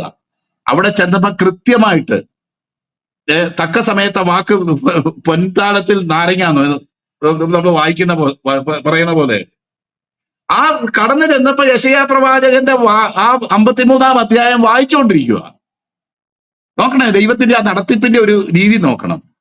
എന്ന് മാത്രമല്ല, അങ്ങനെ ചെന്ന് കഴിഞ്ഞപ്പോൾ അതിനെ ആധാരമാക്കി സുവിശേഷം അവനോട് അറിയിച്ചു. എത്ര കൃത്യമായിട്ടുള്ള ഒരു നടത്തിപ്പ്, എത്ര കൃത്യമായിട്ടുള്ള ഒരു ഗൈഡൻസ് ആയിരുന്നു ദൈവത്തിന്റെ പരിശുദ്ധാത്മാവിന്റെ ഗൈഡൻസ് എന്ന് നമുക്ക് മനസ്സിലായി. ഇന്ന് ദൈവം അങ്ങനെ ഗൈഡ് ചെയ്യത്തില്ലേ? ദൈവം നമ്മുടെ ഉള്ളിൽ സംസാരിക്കത്തില്ലേ? എന്നാൽ നമുക്കറിയാം, ദൈവം സംസാരിക്കുന്നു, ദൈവം ഇടപെടുന്നു എന്ന് പറയുന്ന പല ആൾക്കാരുടെ ഇടയിലും പല കൺഫ്യൂഷൻസും, അതിനെ അനുകരിക്കുകയും പല നിലകളിൽ അത് റിയൽ ആണോ അല്ലയോ എന്ന് നമുക്ക് തിരിച്ചറിയാൻ കഴിയാത്ത നിലയിൽ ഉള്ള സംഭവങ്ങൾ ഉണ്ടാകുന്നുണ്ട് എന്നുള്ളത് മറച്ചു വെക്കാനായിട്ട് കഴിയത്തില്ല. നിശ്ചയമായിട്ടും അങ്ങനെ ഉണ്ടാകുന്നുണ്ട്. നമ്മൾ നേരത്തെ പറഞ്ഞ പോലെ വാളെടുക്കുന്നവനൊക്കെ വെളിച്ചപ്പാടെന്ന് പറഞ്ഞതുപോലെ ഒരടിസ്ഥാനവും ഇല്ലാതെ ആധികാരികമല്ലാത്ത പല കാര്യങ്ങളും ദൈവ വചനത്തിന്റെ അടിസ്ഥാനത്തിലോ, അല്ലെങ്കിൽ നമുക്ക് അറിയാമല്ലോ, ഇപ്പം ഒരു കാര്യം നമ്മുടെ മനസ്സിൽ വെളിപ്പെട്ടാൽ അത് എങ്ങനെയാ നമ്മളത് മനസ്സിലാക്കുന്നത്? കുറച്ച് ദിവസങ്ങള് നമുക്കറിയാം, ഇപ്പൊ കല്യാണം കഴിക്കാൻ പോകുന്ന ചെറുപ്പക്കാരന് പെട്ടെന്ന് തോന്നുന്നത് ഇന്ന ഒരു വ്യക്തിയെ ദൈവം എനിക്ക് വേണ്ടി കരുതി വെച്ചേക്കുന്നത് എന്ന് വിചാരിച്ച് അവനങ്ങ് ഉടനെ തോന്നുന്ന പറഞ്ഞാൽ എടുത്തു ചാടി അങ്ങ് പോകുകയാണോ? അങ്ങനല്ല, എടുത്തു ചാടി പോവുകയല്ല ചെയ്യേണ്ടത്. അങ്ങനെ തോന്നുന്നത് തെറ്റല്ല, കല്യാണം കഴിക്കണമെന്ന് തോന്നുന്നതും തെറ്റല്ല, ഒന്നും തെറ്റല്ല. എന്നാൽ ഈ ചിന്ത വരുന്നു കഴിയുമ്പോൾ അത് ആദ്യമായിട്ട് ദൈവഹിതപ്രകാരവും ദൈവവചനപ്രകാരവും ഉള്ള ഒരു സാഹചര്യത്തിലും അതിനുവേണ്ടി ആണോ ചെയ്യുന്നതെന്നുള്ളതും, അതിനുവേണ്ടി കാത്തിരുന്ന് പ്രാർത്ഥിക്കാനും. നമുക്കറിയാം, പല വിഷയങ്ങളും ദൈവസന്നിധിയിൽ വെച്ച് പ്രാർത്ഥിച്ചുകൊണ്ടിരിക്കുമ്പം ഒന്നുകിൽ ദൈവം ആ കാര്യത്തെ ഒന്നുകൂടെ സ്ട്രോങ് ആക്കി കൊണ്ടുവരും, ഇല്ലെങ്കിൽ ആ കാര്യം അത് തന്നെത്താനെ അത് ഫെയ്ഡ് ചെയ്യാനായിട്ട് ഇടയായിട്ട് തീരും, അതങ്ങ് മാഞ്ഞു പോകാനായിട്ട് ഇടയായിട്ട് തീരും. അതൊരു ദൈവഹിതമല്ല എന്ന് നമുക്കും ബോധ്യമാകും. പല വിഷയങ്ങളും നമുക്കൊക്കെ അതിന്റെ പല അനുഭവങ്ങളുണ്ട്. അല്ലെങ്കിൽ അതുപോലുള്ള മറ്റു പല ചിന്തകൾ വരുന്ന ഉടനെ നമ്മളത് നടപ്പാക്കാനായിട്ട് അങ്ങ് ഇറങ്ങി പുറപ്പെടുകയല്ല വേണ്ടത്. ഒരു ദൈവഭക്തൻ ചെയ്യേണ്ടത് ഈ ചിന്തകൾ വരുന്ന ഉടനെ അത് ഇച്ചിരി ഒന്ന് ഡിലേ ചെയ്ത് ദൈവസന്നിധിയിൽ കാത്തിരുന്ന് പ്രാർത്ഥിക്കാനും കൂടെ അവർ തയ്യാറാകും. അപ്പൊ അങ്ങനെ പ്രാർത്ഥിച്ച് കഴിയുമ്പം അതിന്റെ മേൽ ദൈവത്തിന്റെ ആലോചന ദൈവം അയക്കും. ദൈവഹിതം എന്താണെന്ന് ദൈവം വെളിപ്പെടുത്തി തരും. നമുക്കറിയാം, പല കാര്യങ്ങൾ ഇതിനോട് ബന്ധത്തിൽ പറയാനുണ്ട്. സമയം പോകുന്നതുകൊണ്ട് ഞാൻ നമ്മുടെ ഡിസ്കഷൻ സമയത്തിന് കൂടുതൽ നമ്മൾ പറയാമെന്ന് പ്രതീക്ഷിക്കുകയാണ്. ഈ ദൈവം അങ്ങനെ സംസാരിക്കുന്നത്, ഇപ്പൊ വ്യക്തിപരമായിട്ട് ഞാൻ എന്റെ ജീവിതത്തിൽ ഞാൻ പറഞ്ഞു കഴിഞ്ഞാൽ ദൈവം എന്നോട് സംസാരിച്ചിട്ടില്ലേ എന്ന് ചോദിച്ചാൽ എന്നോട് ദൈവം സംസാരിച്ചിട്ടുണ്ട്. ദൈവശബ്ദം ഞാൻ കേട്ടിട്ടുണ്ട്. എന്നാൽ ഓഡിബിൾ വോയിസിലല്ല. ചില ഭക്തന്മാർ പറയുന്നുണ്ട് ഓഡിബിൾ വോയിസ് ആയിട്ട് സംസാരിച്ചു എന്ന് പറയുന്നവരുണ്ട്. സംസാരിച്ചത് കഴിഞ്ഞ ആഴ്ച നമ്മൾ ചിന്തിച്ച പോലെ സംസാരിച്ചത് എന്തെന്നുള്ളതല്ല, സംസാരിച്ചത് ദൈവവചന പ്രകാരമാണോ, ദൈവനാമ മഹത്വത്തിന് വേണ്ടിയാണോ, അതിൽ കർത്താവിന്റെ ക്രൂശ് ഉയരുന്ന നിലയിൽ, അല്ലെങ്കിൽ ദൈവനാമത്തിന് മഹത്വം ഉണ്ടാകുന്ന നിലയിലാണോ സംസാരിച്ചത് എന്നുള്ളത് ആ കാര്യം. അല്ലാതെ ആ, എന്തെങ്കിലും അർത്ഥമില്ലാത്ത കുറെ കാര്യങ്ങൾ കണ്ടു, അല്ലെങ്കിൽ കേട്ടു, അല്ലെങ്കിൽ ദർശനമൊക്കെ കണ്ടു എന്ന് പറയുന്നതിലല്ല കാര്യം. അതിലല്ല കാര്യം. ആ പറഞ്ഞതിന്റെ കണ്ടന്റ് എന്താ, അത് അത് is it according to the scripture, and does it glorify God, ദൈവത്തെ ഉയർത്തുന്ന ഒരു നിലയിലുള്ള കാര്യങ്ങളാണോ എന്നുള്ളതാണ് നമ്മൾ ഇതാക്കുന്നത്. ഞാൻ പലപ്പോഴും എന്റെ ജീവിതത്തിൽ അനുഭവിച്ചിട്ടുള്ളത്, അതൊരു ശക്തമായ ചിന്തയായിട്ട് ദൈവം എന്റെ ഹൃദയത്തിൽ നൽകുന്നതാണ് ഞാൻ പലപ്പോഴും കണ്ടിട്ടുള്ളത്. പല സാഹചര്യങ്ങളിലും അത് അനുഭവിച്ചിട്ടുണ്ട്. അപ്പൊ അത് എന്റെ ചിന്തയാണോ, ദൈവത്തിന്റെ ചിന്തയാണോ, ഇനി പിശാചി ഹൃദയത്തിൽ തരുന്ന ചിന്തയാണോ? പിശാചും ഇതുപോലെ ചിന്തകളാണ് ഹൃദയത്തിൽ തരുന്നത്. കഴിഞ്ഞ എന്റെ മുമ്പത്തെ ആഴ്ച നമ്മൾ സ്പിരിച്വൽ വാർഫെയറിനെ പറ്റിയും അവന്റെ തന്ത്രങ്ങളെ പറ്റിയും പഠിച്ചപ്പോൾ നമ്മൾ ചിന്തിച്ചല്ലോ, നമ്മുടെ ഹൃദയത്തിലേക്ക് ചിന്തകളെയാ പിശാജ് ഇൻട്രൊഡ്യൂസ് ചെയ്യുന്നത്. അത് 2 കൊരിന്ത്യർ ലേഖനം 10-ാം അധ്യായത്തിന്റെ ബേസിൽ നമ്മൾ അന്നേരം പഠിച്ചതാ. അങ്ങനെ ദൈവത്തിന്റെ പരിജ്ഞാനത്തിന് വിരോധമായി ഉയരുന്ന എല്ലാ ഉയർച്ചകളും എങ്ങനെയായി ടെംപ്റ്റേഷൻസ് കൊണ്ടുവരുന്നേ, നമ്മൾ കർത്താവിന്റെ ടെംപ്റ്റ് ചെയ്ത ഭാഗം നമുക്ക് അറിയാമല്ലോ. അതുപോലെ തന്നെ പല ഭക്തന്മാരുടെ ജീവിതത്തിൽ ഈ ചിന്തകളാണ് നൽകുന്നത്, ചിന്തകളാണ് നൽകുക. അപ്പൊ ഒരു ചിന്ത അവൻ ഹൃദയത്തിൽ നൽകുമ്പോൾ നമ്മൾ അതിനെ എന്റർടൈൻ ചെയ്യുന്നുണ്ടോ, നമ്മൾ അതിനെ അക്സെപ്റ്റ് ചെയ്യുന്നുണ്ടോ, അതിന് കീഴടങ്ങുന്നുണ്ടോ, ആ നിലയിലാണ് നമുക്ക് ഉണ്ടാകുന്ന പോരാട്ടം. നമ്മുടെ ചിന്താമണ്ഡലത്തിൽ ചിന്തകളിലേക്ക് പലപ്പോഴും ഈ പിശാച് അത് കൊണ്ടുവരുന്നത് എന്നുള്ളത് നമുക്ക് മനസ്സിലാകും. അതുകൊണ്ട് തന്നെ ഈ രൂപാന്തരപ്പെട്ട ഹൃദയം ഈ ഒരു വിഷയത്തിൽ വലിയ അത്യാവശ്യമാണെന്ന് പറയാനും കാരണം, നമുക്കറിയാമല്ലോ.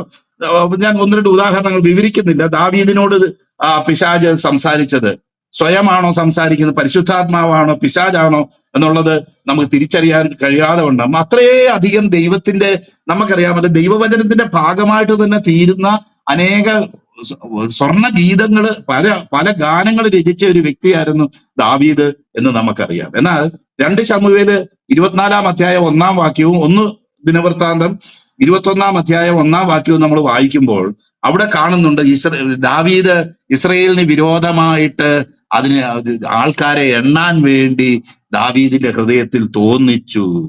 അപ്പൊ തോന്നലാ കൊടുത്തത്. ഇത്രയും ദൈവശബ്ദം കേട്ട ദാവീദിന് തെറ്റിപ്പോയി.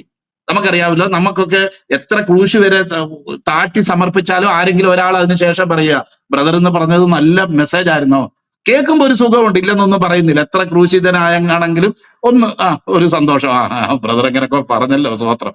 നമുക്കറിയാവുന്ന പോലെ എത്ര ദൈവശബ്ദം കേട്ട വ്യക്തിക്കും നാച്ചുറലായിട്ട് ഒരു ഇത്രയും വർഷം ഞാൻ കേട്ടത്, അതുകൊണ്ട് ഇനി ഞാൻ തെറ്റിപ്പോകത്തില്ല എന്ന് പറയാനായിട്ട് ഒരിക്കലും പറ്റത്തില്ല. ഇതൊക്കെ ക്രിസ്തീയ ജീവിതം ഈ ഡ്രൈവിംഗ് പോലെ. ഞാൻ ഒരാളോട് പണ്ട് ഒരു ഡ്രൈവറോട് പറഞ്ഞു, 50 വർഷം വണ്ടി ഓടിച്ച ആളാ.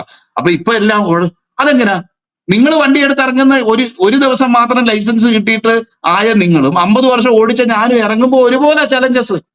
പിന്നെ കുറച്ച് തഴക്കവും പഴക്കവും ഉണ്ടെന്നല്ലാതെ ഇത് അപകടം ഉണ്ടാകത്തില്ലെന്നോ പറയാൻ കഴിയത്തില്ല എന്ന് പറഞ്ഞതുപോലെ തന്നെയാണ് ക്രിസ്തീയ ജീവിതവും. ഇതിൽ കുറച്ച് തഴക്കവും പഴക്കവും എക്സ്പീരിയൻസും ഒക്കെ ഉണ്ട്. എന്നാൽ തന്നെ എല്ലാവരും നേരിടുന്ന റിസ്കുകൾ ഏകദേശം ഒരുപോലെ തന്നെയാണ്. അതുകൊണ്ട് തന്നെ അല്ലെങ്കിൽ പിശാച് അവരെ ആക്രമിക്കുകയും പിശാച് അവരോട് ഇടപെടുകയും ചെയ്യുന്ന രീതിയല്ലേ ഏകദേശം ഒരുപോലെ തന്നെയാണ്.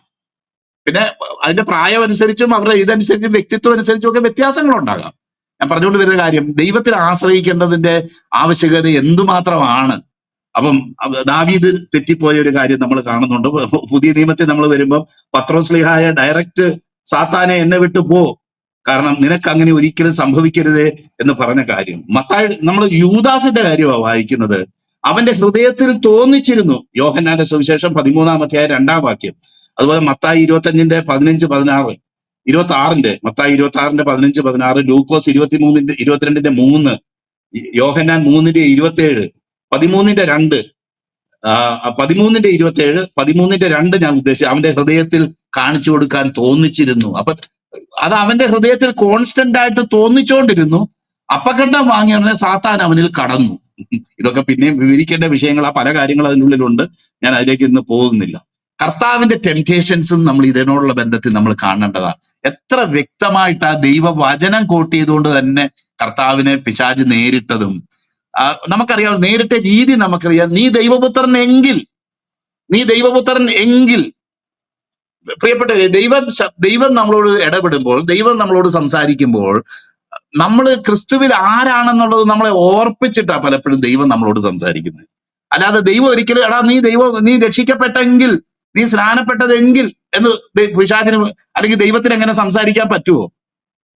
അതുപോലെ തന്നെ നമ്മൾ മറ്റുള്ള വിശ്വാസികളെ ചലഞ്ച് ചെയ്യുമ്പോഴും പല കാര്യങ്ങളിൽ നമ്മൾ വാദിക്കുകയോ പ്രതിവാദിക്കുകയോ ഒക്കെ ചെയ്യുമ്പോൾ നമ്മളായിട്ട് അത് ചോദിക്കരുത്. കാരണം നീ രക്ഷിക്കപ്പെട്ടവനല്ലേ, നീ അങ്ങനെ ആണെങ്കിൽ നീ എന്നാ ഇങ്ങനെ ചെയ്യുന്നതെന്ന് പറയുന്നത് ഒരു സഹവിശ്വാസിക്ക് യോഗ്യമായ കാര്യമല്ല. കാരണം ഈ എങ്കിൽ ആണോ, അപ്പൊ ദൈവ പൈതൽ ആണോ എന്നൊരു ദൈവ പൈതലിനോട് ചോദിക്കുന്നത് ആരാ? ക്രിസ്തുവിൽ വിശ്വാസത്താൽ അവന്റെ പാപങ്ങൾ ക്ഷമിക്കപ്പെട്ട് ദൈവ പൈതലായി തീർന്ന ഒരു വ്യക്തിയോട് ആണോ എന്ന് ചോദിക്കുന്നത് ആരുടെ ശബ്ദമാണ്? പ്രിയപ്പെട്ടവരെ, അപ്പം അത് നമുക്ക് യേശു കർത്താവിന്റെ ടെംപ്റ്റേഷനിൽ പിശാച് അത് വലിയൊരു ഇതാണ്. നമ്മൾ ഒത്തിരി ഇത് പറഞ്ഞിട്ടുള്ള ഒരു കാര്യം. അതുപോലെ തന്നെ നമുക്കറിയാം നമ്മുടെ സ്വയം സംസാരിക്കുമോ? നിശ്ചയമായിട്ട് സംസാരിക്കും. നമുക്കറിയാം പ്രത്യേകിച്ച് 1-ാം നൂറ്റാണ്ടിൽ ഉണ്ടായിരുന്ന ഹെരസീസ് പലതും ഈ സ്വന്തം ഹൃദയങ്ങളിൽ ചൂടുവെച്ചുണ്ടായതാ. കൊളോസ്യർക്ക് എഴുതുന്ന ലേഖനം 2-ാം അധ്യായം 18-ാം വാക്യം, യോഹന്നാന്റെ ലേഖനം, അവിടെയൊക്കെ നമ്മൾ അന്ന് പഠിച്ചപ്പോൾ നമ്മൾ ഓർക്കുന്നുണ്ടല്ലോ. സെറിന്ത്യനിസം, അതുപോലെ നോസ്റ്റിസിസം, ഇതിന്റെയൊക്കെ അതുപോലെ എന്തായിരുന്നു അതുമല്ല, വേറെ ഇസം ഉണ്ട്, അത് മറന്നുപോയി. പോട്ടെ. ഇതൊക്കെ ഉണ്ടായത് എങ്ങനെയാ? ഈ ഗ്രീക്ക് തത്വജ്ഞാനികൾ കൂടുതൽ പേര് 1-ാം നൂറ്റാണ്ടിന്റെ ആദ്യത്തെ പകുതിക്ക് ശേഷം അവര് രക്ഷിക്കപ്പെട്ട് ദൈവസഭയിൽ വരികയും അവർക്ക് ഇച്ചിരി പ്രാധാന്യം ദൈവസഭയിൽ വരികയും ചെയ്തു കഴിഞ്ഞപ്പം അവർ ഈ ഗ്രീക്ക് ഫിലോസഫിയെ ഇതിനെയും കൂടെ അങ്ങ് അമാൽഗമേറ്റ് ചെയ്തിട്ട് ഒരു പുതിയ പരിപാടികൾ ഉണ്ടാക്കാൻ അവർ ശ്രമിച്ചു. അതിന്റെ ഫലമായിട്ടാണ് യോഹന്നാനും അതുപോലെ പല ലേഖനങ്ങളും, യോഹന്നാന്റെ ലേഖനം പ്രത്യേകിച്ച് എഴുതേണ്ടി വന്ന സാഹചര്യം. അപ്പൊ അവര് ബുദ്ധി വെച്ചിട്ട് അവർ ഇതിനെയൊക്കെ കൂട്ടിച്ചേർക്കുക, സുവിശേഷത്തിന്റെ രൂപം മാറ്റുക. അതുപോലെ യേശു ജനിച്ചിട്ടുമില്ല, ജീവിച്ചിട്ടുമില്ല, നമുക്ക് ജനിച്ചെന്ന് തോന്നിയെന്ന് മാത്രമേ ഉള്ളൂ. ഈ നിലയിലൊക്കെയുള്ള പുതിയ പുതിയ തിയറികൾ അവര് കൊണ്ടുവരുന്ന ഒരു സാഹചര്യമാണ്. അപ്പൊ അതിനെതിരെയാണ് ശക്തമായിട്ടുള്ള ലേഖനം. ഇതൊന്നും അങ്ങനെ തോന്നലുകളല്ല, യാഥാർത്ഥ്യം തന്നെയാണ്. കൈ തൊട്ടതും ഞങ്ങളുടെ ഒരു അനുഭവിച്ചറിഞ്ഞതുമായ ജീവന്റെ വചനം സംബന്ധിച്ച് എന്ന് വ്യക്തമാക്കി അത്രയും അഡ്ജക്റ്റീവ്സ് ഉപയോഗിച്ചിട്ട് അവിടെ പറയുന്നത്, വിശേഷണങ്ങൾ ഉപയോഗിച്ചിട്ട് അവരെ പറയുന്നത് എന്നുള്ളത് നമുക്ക് അറിയാമല്ലോ. അപ്പം ഇതൊക്കെ നമുക്ക് അതുപോലെ തന്നെ പ്രോവർബിൽ നമ്മൾ സ്വന്തം വിവേകത്തിൽ ഊന്നരുത്. അപ്പം ഇതൊക്കെ ആ ഒരു സ്വയത്തിന്റെ അല്ലെങ്കിൽ സ്വന്തം ബുദ്ധി പ്രവർത്തിക്കുക, ബുദ്ധിപരമായിട്ട് നമുക്ക് ഇന്നും കാണാൻ കഴിയും. പരിശുദ്ധാത്മാ സഹായം ഇല്ലാതെ കേവലം ബുദ്ധിപരമായിട്ട് ഈ ദൈവവചനത്തെ എടുക്കുകയും അതിനെയൊക്കെ ആർഗ്യൂ ചെയ്യുകയും അതിനൊക്കെ സംശയം പ്രകടിപ്പിക്കുകയും ചെയ്യുന്ന ഒത്തിരി പേരെ നമുക്ക് കാണാം. ഈ ക്ലബ് ഹൗസിലും കാണാം. ആരെയും പ്രത്യേകിച്ച് ഉദാഹരണം പറയണ്ടല്ലോ. അതുപോലെ തന്നെ നേരത്തെ പറഞ്ഞ നമ്മുടെ തൊട്ടടുത്തുള്ള ആൾക്കാരുടെ ഇതൊക്കെ പറഞ്ഞു. അതുപോലെ തന്നെ നമുക്കറിയാം ഇതിനു മുന്നേ ഞാൻ പറഞ്ഞിട്ടുള്ള ഒരു ചിന്ത, അത് ഇതിനോട് ചേർത്ത് ഞാൻ പറയാൻ ആഗ്രഹിക്കും. ദൈവഹിതത്തിന്റെ പ്രത്യേകത എന്താ? നമുക്കറിയാം ആ ഏദൻ തോട്ടത്തിൽ വെച്ച് ഈവിനോട് സംസാരിക്കുന്ന സമയത്ത് തന്നെ പിശാച് സംസാരിക്കുമ്പോൾ നമുക്ക് കാണാം, അവരുടെ സെൽഫിനെ ഹൈലൈറ്റ് ചെയ്തുകൊണ്ട്, അവരുടെ സ്വയത്തെ ഉയർത്തിക്കൊണ്ട് അവർക്ക് എന്തൊക്കെ ആയിത്തീരും, ഹൗ ഇമ്പോർട്ടന്റ് ദേ ആർ. എന്നാൽ ദൈവം സംസാരിക്കുമ്പോൾ ദൈവം തന്നെ മഹത്വം വെളിപ്പെടുത്തുകയും അതേപോലെ തന്നെ നമ്മൾ ക്രിസ്തുവിൽ ആരാ, നമ്മൾ ദൈവത്തിൽ ആരാ എന്നുള്ള കാര്യമാണ് ദൈവം വെളിപ്പെടുത്തുന്നത്. ഒരിക്കലും ദൈവം തന്റെ മഹത്വം വെളിപ്പെടുത്തുമ്പോൾ നമ്മൾ ഒന്നുമല്ല എന്നല്ല വെളിപ്പെടുത്തുന്നത്. എന്നാൽ തന്റെ മഹത്വം വെളിപ്പെടുത്തുമ്പോൾ അതിനോട് കൂടെ തന്നെ നമ്മളെ കുറിച്ചുള്ള പർപ്പസും നമ്മളെ എന്തുമാത്രം സ്നേഹിക്കുന്നെന്നും അതും കൂടെ ദൈവം വെളിപ്പെടുത്തുന്ന ഒരു ദൈവമാണ്. എന്നാൽ ഈ പിശാച് സംസാരിക്കുമ്പോൾ നമുക്കറിയാമല്ലോ, അത് എപ്പോഴും നമ്മുടെ സെൽഫിനെ, you are important, you should be considered, you should not be denied of any golden opportunities എന്നൊക്കെയുള്ള നിലയിൽ നമ്മളോട് ഇങ്ങനെ ഇടപെട്ടുകൊണ്ട് നമ്മുടെ മറ്റുള്ളവരെക്കാളൊക്കെ പ്രത്യേകതയാണ് നമുക്കുള്ളതെന്നുള്ള നിലയിൽ മിക്ക സമയത്തും നമ്മളോട് ഇടപെട്ടുകൊണ്ടിരിക്കും. അങ്ങനെയുള്ള ശബ്ദങ്ങൾ മിക്കവാറും നമ്മൾ കേൾക്കാറുമുണ്ട്. നമ്മുടെ ഈ സെൽഫ് എന്ന് പറയുന്ന ഒരു സാധനം ഇല്ലായിരുന്നെങ്കിൽ പിന്നെ ഈ പ്രശ്നങ്ങളൊന്നും ഉണ്ടാവത്തില്ലല്ലോ. നോക്കിയാട്ടെ, ജെയിംസിൽ നമ്മൾ വായിക്കുന്ന ഒരു പ്രത്യേകതയാണ് നമ്മുടെ ഇന്നത്തെ ഇതിനുള്ള മൊത്തം ഒരു ഉത്തരം ആ വാക്യത്തിൽ കിടപ്പുണ്ട്. ജെയിംസ് 3:17 നമ്മൾ കാണുന്നത് ദൈവശബ്ദത്തിന്റെ പ്രത്യേകത അല്ലെങ്കിൽ ദൈവികമായ ജ്ഞാനത്തിന്റെ പ്രത്യേകത എന്താണെന്നുള്ളത് യാക്കോബിന്റെ ലേഖനം 3-ാം അധ്യായം 17-ാം വാക്യത്തിൽ നമ്മൾ വ്യക്തമായിട്ട് വായിക്കുന്നുണ്ട്. അത് ചതിക്കപ്പെട്ടു പോകരുത് എന്നുള്ള ഒരു നിലയിലാണ് നമുക്ക് അവിടെ കാണുന്നത്. കാരണം അത് ആ സാഹചര്യം അങ്ങനെയുള്ളതായിരുന്നു എന്ന് നമുക്ക് മനസ്സിലാക്കാൻ കഴിയും. 3:17 വായിക്കും, ഉയരത്തിൽ നിന്നുള്ള ജ്ഞാനമോ ഒന്നാമത് നിർമ്മലവും, പിന്നെ സമാധാനവും ശാന്തതയും അനുസരണമുള്ളതും കരുണയും സൽഫലവും നിറഞ്ഞതും പക്ഷപാതവും കപടവും ഇല്ലാത്തതുമാകുന്നു. അപ്പൊ ഈ ഉയരത്തിൽ നിന്നുള്ള ജ്ഞാനം അല്ലെങ്കിൽ ദൈവികമായ ജ്ഞാനം, ദൈവികമായ ശബ്ദത്തിന്റെ പ്രത്യേകതകൾ അവിടെ വിവരിച്ചു കഴിഞ്ഞ് ഇന്ന് നമ്മൾ പറയുന്ന പല കാര്യങ്ങളും അതിൻ്റെ ഉള്ളിൽ തന്നെ അടങ്ങിയിട്ടുണ്ട്. നമുക്കറിയാം, തുടർന്ന് നമ്മൾ കാണുന്ന കാര്യം, എന്റെ സമയം ഓവറായി പോയി. നമുക്കറിയാം, ദൈവഹിതം അറിയാനായിട്ട് നമുക്ക് പെട്ടെന്ന് നമുക്ക് എപ്പോഴും ഓർമ്മ വരുന്ന ഒരു ഭാഗം ശമൂവേലിന്റെ പുസ്തകമാ. ആദ്യം ദൈവം വിളിച്ചു, അത് ഏലിയ വിളിക്കുന്നതെന്ന് തോന്നി, രണ്ടാമത് വിളിച്ചു, പിന്നെ പോയി, പിന്നെ ഏലി തന്നെ പറഞ്ഞു, അത് മോനെ ഇനി നീ പറയണം, യഹോവേ അടിയൻ കേൾക്കുന്നു, സംസാരിക്കണമേ എന്ന് പറയണം, അപ്പം നിന്നോട് അങ്ങനെയാണ് അദ്ദേഹം ദൈവത്തോട് സംസാരിക്കുക, ദൈവശബ്ദം കേൾക്കുന്നത്. നമുക്കറിയാം, ഈ ദൈവശബ്ദം കേൾക്കുക അല്ലെങ്കിൽ ദൈവഹിതം മനസ്സിലാക്കുക എന്നൊക്കെ ഉള്ളത് ഈ ചില ഹൈലി സ്പിരിച്വലി ആയിട്ടുള്ള ആൾക്കാർക്ക് മാത്രം ദൈവം കൊടുത്ത ഒരു കാര്യമൊന്നുമല്ല. പുതിയ നിയമത്തിന്റെ സ്റ്റാൻഡേർഡ് അനുസരിച്ച് ദൈവശബ്ദം കേൾക്കുക എന്നുള്ളത് എല്ലാ ദൈവമക്കളുടെയും ഒരു റൈറ്റ് ആണ്, അവകാശമാണ്. ദൈവശബ്ദം കേൾക്കാൻ നമുക്ക് ഞാനൊരു നമ്മുടെ അഡ്മിൻസ് ചാനലിൽ ഒരു വീഡിയോ പങ്കുവച്ചിട്ടുണ്ട്. അതിൽ ആ ദൈവദാസൻ പറയുന്നത് കേട്ടപ്പോൾ എനിക്ക് ഇഷ്ടം തോന്നി. കാരണം എന്നാന്ന് വെച്ച് കഴിഞ്ഞാൽ, നമ്മളൊരു കുഞ്ഞ് ജനിച്ചിട്ട് ആ കുഞ്ഞിന് ചെവിയുണ്ടോ, മൂക്കുണ്ടോ, നാക്കുണ്ടോ എന്നൊന്നും നോക്കത്തില്ല. കാരണം കുഞ്ഞായിട്ട് അത് ജനിച്ചിട്ടുണ്ടെങ്കിൽ അത് ഉറപ്പായിട്ട് അതിന് കണ്ണുകളുണ്ട്, അത് കണ്ണ് കാണും, ശബ്ദം കേൾക്കും എന്ന് പറയുന്നത് പോലെ തന്നെ ആത്മീയമായിട്ട് വീണ്ടും ജനിച്ച ഒരു ദൈവത്തിന്റെ പൈതലിന് ദൈവശബ്ദം കേൾക്കുക എന്ന് പറഞ്ഞാൽ പ്രത്യേകിച്ച് ആരും അതിനുവേണ്ടി അവനെ ട്രെയിൻ ചെയ്യുകയോ ഒരു പുതിയൊരു ആട്രിബ്യൂട്ടായിട്ട് അവന്റെ ജീവിതത്തിലേക്ക് വരുന്ന ഒരു കാര്യമല്ലത്. മറിച്ച് അവൻ ദൈവത്തിൽ നിന്ന് ജനിച്ചതിന്റെ ഭാഗമായിട്ട് തന്നെ ജന്മനാ അവന് ലഭിക്കുന്ന ഒരു കാര്യമാണ്. പൗലോസ്ലിയ പറഞ്ഞ പോലെ, ഞാനത് റോമാപൗരനായി ജനിച്ചിരിക്കുന്നു എന്ന് പറഞ്ഞ പോലെ, നമുക്ക് നമ്മുടെ ജനന മുഖാന്തരം നാമോ സഹോദരന്മാരെ ഇസാക്കിനെ പോലെ വാഗ്ദത്തത്താൽ ജനിച്ചവരാകുന്നു എന്ന് പറഞ്ഞതുപോലെ, ആത്മാവിൽ വീണ്ടും ജനിച്ച വ്യക്തികൾക്കുള്ള ദൈവം നൽകുന്ന ഒരു അവകാശമായി, എന്റെ ആടുകൾ എന്റെ ശബ്ദം കേൾക്കുന്നു, അവയെ അന്യനെ പിന്തുടരാതെ അവരെന്നെ അനുഗമിക്കും എന്ന് പറഞ്ഞിരിക്കുന്നതായിട്ടുള്ള കാര്യം. അപ്പൊ ഇത് ഒരു ലക്ഷറി അല്ല. അല്ലെങ്കിൽ വേറെ ആരും, നമ്മൾ സാധാരണ പറയാറ് എലിയെ നെല്ല് തൊല്ലാൻ പഠിപ്പിക്കണമെന്ന് നമ്മൾ നാട്ടിലെ ഇത് പറയുന്നത്, നാട്ടിൽ സാധാരണ പറയാറുള്ളത് പോലെ, ഒരു യഥാർത്ഥത്തിൽ ദൈവത്തിൽ നിന്ന് ജനിച്ച ഒരു ദൈവത്തിന്റെ പൈതലാണെങ്കിൽ ദൈവശബ്ദം കേൾക്കുക എന്നുള്ളത് അവന്റെ അവകാശമാണ്, അവന്റെ അനുഭവമായിരിക്കണം.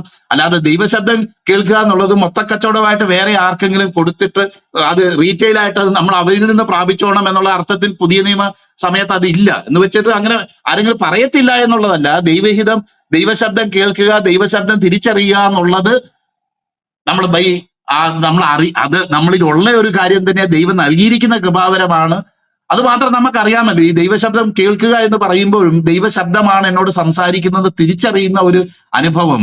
അത് ഈ പറഞ്ഞതുപോലെ ശമൂവേലിനുണ്ടായ ഈ അനുഭവം പോലെ തന്നെ അത് കേട്ട് പരിചയിക്കുക. നമുക്കറിയാം, ഒരു കുഞ്ഞ് ജനിച്ചു കഴിയുമ്പം ആദ്യം അത് തിരിച്ചറിയുന്നത് അമ്മയുടെ ശബ്ദവും പിന്നെ അതിന്റെ അടുത്തുള്ള ആൾക്കാരുടെ ശബ്ദവും. കണ്ണ് ഉറയ്ക്കുക എന്ന് പറയുന്നത് കുറച്ച് കഴിയുമ്പോഴാണ് സംഭവിക്കുന്നത് എന്നുള്ള ഞാൻ കേട്ടിട്ടുള്ളത്, എനിക്കറിയത്തില്ല. അപ്പം ശബ്ദമാ തിരിച്ചറിയുന്നേ, മാതാവിന്റെ ശബ്ദം, അതുപോലുള്ള ഇങ്ങനെയുള്ള കാര്യങ്ങൾ എന്ന് പറഞ്ഞതുപോലെയാ ഒരു ദൈവത്തിന്റെ പൈതൽ ദൈവശബ്ദം തിരിച്ചറിയുന്നത്. അത് കേട്ട് തിരിച്ചറിയുക ചെയ്യുന്നത്, അല്ലെങ്കിൽ അത് എങ്ങനെയെന്ന് ആർക്കും പഠിപ്പിക്കാനും പറ്റത്തില്ല. അതിനുള്ള ചില സ്റ്റെപ്സ് ഇന്നതാണെന്നുള്ളത് പറയാനും പറ്റത്തില്ല. കേൾക്കുന്നവർക്ക് അറിയാം ഇത് ദൈവശബ്ദമാണ്. അല്ലെങ്കിൽ ശമൂവേൽ കേട്ടതുപോലെ 2 പ്രാവശ്യം ഏലിയുടെ അടുത്തോട്ട് ഓടിപ്പോയെങ്കിലും പിന്നത്തെ പ്രാവശ്യം അടിയോട് അരുളി ചെയ്യണമേ, അടിയൻ കേൾക്കുന്നു എന്ന് പറഞ്ഞ് താഴ്ത്തി കൊടുക്കാൻ ഇടയാത്തത്. മാത്രമല്ല, ഈ ദൈവശബ്ദം കേൾക്കുക എന്ന് പറയുമ്പോൾ നേരത്തെ നമ്മൾ പറഞ്ഞതുപോലുള്ള ഈ ക്യാരക്ടറിസ്റ്റിക്സ് ഒക്കെ അത് ദൈവവചനത്തിന് അനുസാരമായിരിക്കും, ദൈവനാമ മഹത്വത്തിന് അനുസരിച്ചുള്ളതായിരിക്കും, അല്ലെങ്കിൽ നമ്മുടെ ഗ്ലോറി അല്ല ദൈവത്തെ മഹത്വപ്പെടുത്തുന്ന നിലയിലുള്ളതായിരിക്കും. ഈ പറയുന്ന ക്യാരക്ടറിസ്റ്റിക്സ് ഒക്കെ ദൈവശബ്ദമാണോ അല്ലയോ എന്ന് അറിയാൻ തക്കവണ്ണം അത് കർത്താവ് പറഞ്ഞു, എന്റെ സമാധാനം ഞാൻ നിങ്ങൾക്ക് തരുന്നു. അപ്പൊ ദൈവഹിതത്തിലും ദൈവശബ്ദമാണെങ്കിൽ അതൊരു ടേബുലൻസ് അല്ല. പലപ്പോഴും ടേബുലൻസ് എന്ന് പറഞ്ഞാൽ നമ്മൾ ലോകമനസ്സാണെങ്കിൽ നമ്മുടെ മനസ്സിൽ ടേബുലൻസ് ഉണ്ടാകും.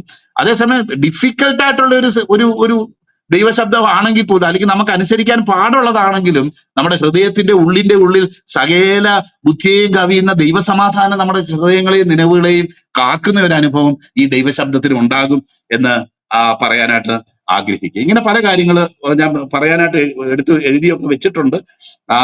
അത് നമുക്ക് തുടർന്നുള്ള ഡിസ്കഷനിൽ നമുക്ക് പറയാം. അതിനായിട്ട് ദൈവത്തിന്റെ പരിശുദ്ധാത്മാവ് നമ്മളെ സഹായിക്കട്ടെ.